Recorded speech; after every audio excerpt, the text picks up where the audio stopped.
খুবই ভালো খবর। যদি পেয়ারার জিআইটা আমরা পেয়ে যাই তাহলে পেয়ারার মার্কেটটা অনেক ভালো জায়গায় চলে যাবে, কারণ পেয়ারাটা আমাদের তো টোটাল ভারতবর্ষের মধ্যে ছড়িয়ে রয়েছে।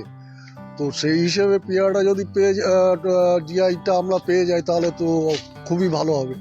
আর এর সঙ্গে যদি পেয়ারাটা প্রিজার্ভ করা যায়, যদি আমাদের কিছু কোল্ড স্টোরেজ করে দেওয়া যায় পেয়ারার জন্য, তাহলে তো আমাদের চাষিদের পক্ষে খুবই উপকার হবে। খুব ভালো খবর এটা।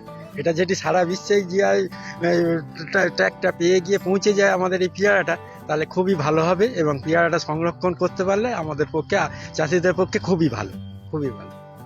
আর এটা তাহলে আমরা একটু পেয়ারাটা, এখন যে বাজারটা খুবই খারাপ চলছে বা ন্যায্য দামটা পাচ্ছি না, সেই দামটাও আমরা পাবো ন্যায্য।